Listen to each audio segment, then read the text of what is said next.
Fala galera, antes de começar o corte, lembrar vocês aí que a Betfair é patrocinadora do Futebolaço Podcast e a maior parceira da história do Clube de Regatas Vasco da Gama. Vascaíno aposta lá na Betfair, quem não é vascaíno também pode apostar lá. Lembrando que você tem que ser maior de 18 anos e apostar com responsabilidade, tá? Não vai aí se comprometer, isso não é renda extra, é só um entretenimento. Você pode ganhar, mas também pode perder, beleza? Betfair, parceira do canal Futebolaço Podcast. Agora vamos pro corte. E aí, galera, vamos aqui, falar sobre essa janela do Vasco, o trabalho do Marcelo Santana, Pedrinho e Felipe. Cara, não tá legal. Não tá legal, é muita morosidade. Faltam 11 dias para fechar a janela de transferências. Inclusive a janela do Carioca tá para fechar. Não sei se é até o último dia da Taça Guanabara. Não tenho de cabeça agora aqui a informação. Eu sei que a janela em si fecha dia 28. E, bicho, o Carioca tá acabando e não chegou a ponta, cara. Nenhum. Então, assim, começa a ficar preocupado pra mim, tá? E posso até falar aqui já, vou até aproveitar e falar sobre o caso Rony. Pra mim, a proposta que o Vasco fez pelo Rony foi desespero. Pra mim, foi literalmente desespero a forma que foi conduzida a negociação com o Rony. Eu posso dar exemplos aqui para fundamentar minha opinião. Primeiro, o Rony tá dando sopa no mercado há 1000 anos. Segundo, o Fluminense botou proposta na mesa, o Palmeiras topou, mas não houve um acordo entre o staff do Rony e o Fluminense, o negócio melou. Teve depois o acerto dele com o Al Rayyan e não conseguiram inscrever ele a tempo da janela de transferências lá do mundo árabe e acabou tendo que desfazer o negócio. O Grêmio botou uma proposta na mesa e, cara, o Rony tá dando sopa um tempão. Inclusive, a informação que a gente tem é que o Vasco foi um dos primeiros clubes a sondar o Rony lá no iniciozinho da abertura da janela. Quando o Vasco tomou ciência dos valores que o staff do Rony queria de salário e também o que o Palmeiras almejava para vender o jogador, o Vasco achou muito caro e deixou o Rony de lado. Mas aí ele tenta contratar o Coelho, não consegue. Acha caro e desiste. E realmente eu acho que o que o Galo pagou no Coelho não vale, tá? 6,5 milhões de euros ou de dólares para um jogador que já tá na terceira, quarta temporada no Brasil, não se firmou no Red Bull Bragantino, teve 2 péssimas temporadas no Atlético Paranaense e veio ter a primeira boa temporada ano passado. Boa temporada essa no ano que o clube foi rebaixado. Então acho que é muito dinheiro para um jogador que já está há bastante tempo no Brasil e nunca foi uma unanimidade. Tem questão de idade também, agora ele chegou aos 25 anos de idade, você pode considerar que ele era mais jovem, estava ali oscilando, você pode botar até isso no balaio, mas chegar com toda essa grana para um jogador que você não tem a certeza de que ele está pronto, que ele vai ser um cara regular, eu também acho que não valia. Mas o Vasco tentou fechar o negócio e meio que foi desistindo. Perdeu. O Brian Rodrigues é uma negociação que me irrita, porque o Vasco ficou pechinchando, tentando botar jogador no meio da negociação. Aí, quando viu que a janela mexicana estava fechando e que com os valores ofertados não ia rolar, e não é que assim, eu fiz uma proposta hoje, os caras me respondem amanhã ou depois da manhã com a negativa. Aí eu já envio outra. Não. O processo foi moroso, porque a novela do Brian rolou pelo menos uns 15 dias. Aí, quando a janela do México ia fechar, o Vasco joga uma proposta lá no talo e o América fala, ó, por esses valores, top, faço negócio. Só que tem um porém, irmão. Deixou para fazer essa proposta, agora fechando a janela, eu não vou conseguir te vender o Brian e conseguir contratar um jogador no nível dele para repor, faltando esse prazinho aqui. E aí, o que o América falou? Se você quiser, eu estou de acordo com os valores, a gente fecha o negócio e eu te entrego o Brian Rodrigues na outra janela, quando abrir a janela do meio do ano. Você topa, Vasco? O Vasco falou, não, preciso de um jogador para agora. E o Vasco tirou o time de campo,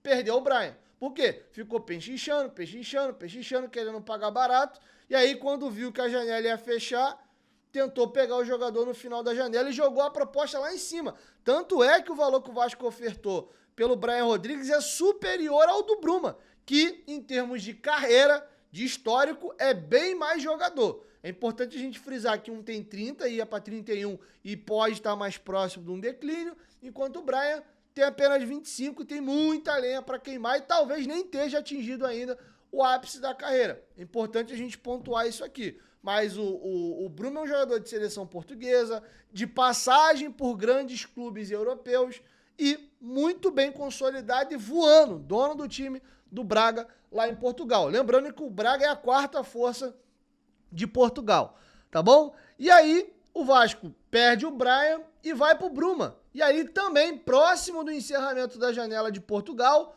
o Vasco já melhora um pouco mais a proposta e faz uma proposta boa, bacana ali, 6 milhões e meio de euros, sendo que a gente, além de incompetente, muitas das vezes a gente é azarado, porque o Di Maria contunde no domingo, a janela em Portugal fechava na terça, o Benfica atropela a gente e fura o Santana e contrata o jogador.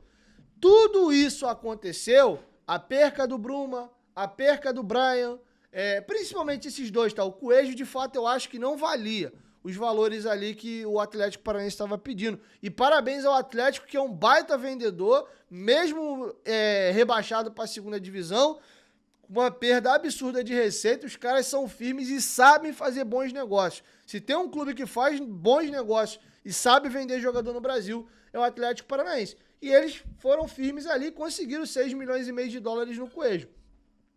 Por fim, o Vasco agora que eu digo semana passada, depois do Galo já tá com tudo acertado com o Rony, o Palmeiras já tinha dado ok, o Rony já tinha dado ok pra proposta do Galo, aí o Vasco, porra, na calada da noite, aí ó, melhora a proposta financeira aí, tempo de contrato que o Palmeiras ofereceu pra vocês, e se o Palmeiras topar, a gente chega num acordo aqui pra comprar. Atitude desesperada. E gostando a gente não, a Leila Pereira está correta. Ela tomou uma pernada de anão na janela do Zenit aí, que o Zenit tinha dado ok e o Claudinho para a proposta. Chegou uma proposta do mundo árabe melhor, eles deram um pé na bunda do Palmeiras e levaram o jogador para lá. Tem gente que é ético e tem palavra, tem gente que não. Não é porque o Braga talvez ali não honrou com a gente a negociação do Bruma, ou porque o Zenit não foi ponta firme com o Palmeiras, que todo mundo tem que ser desonesto ou antiético. A presidente do Palmeiras falou, não, eu dei minha palavra para a diretoria do Galo, que estava acertado, e o jogador havia dado a palavra dele também. Ele vai ir pro Galo. Se ele der para trás, ele não vai para lugar nenhum. Ele vai ficar no Palmeiras treinando em separado, o Diabo 4, mas ele não vai, não é pro Vasco, é para clube nenhum.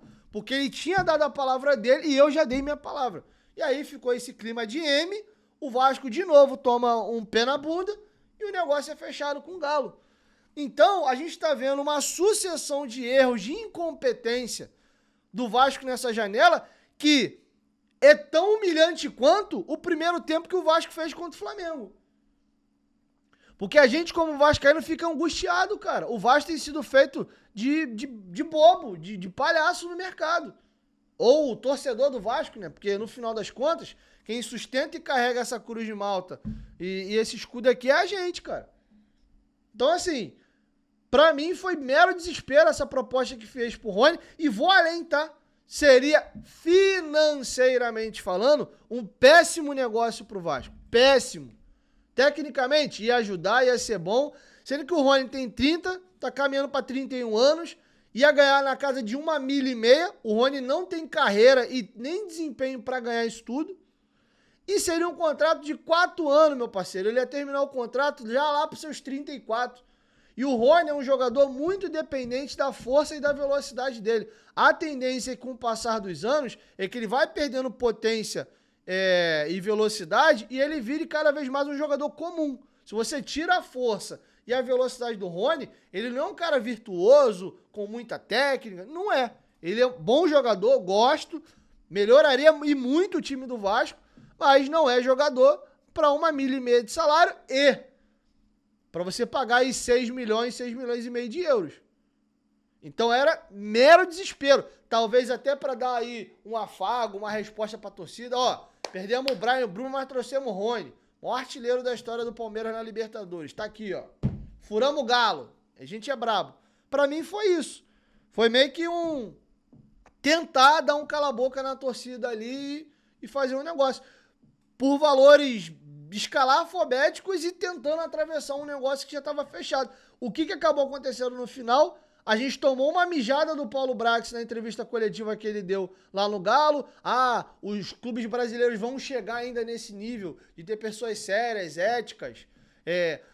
Alguns clubes vão virar exceção. A palavra ainda vale. Pô, cara, é um show de esculhambação com o Vasco. Toda hora a gente toma uma mijada de alguém. E aí, galera, curtiu o corte? Aproveita dessa moral, se inscreve aí no canal. Novos episódios vão ao ar entre 1 e 2 vezes por semana e os cortes estão aqui no canal todos os dias. Muito obrigado, espero que vocês tenham gostado do nosso conteúdo. Dá essa moral, se inscreva aí no canal e até o próximo episódio ou próximo corte.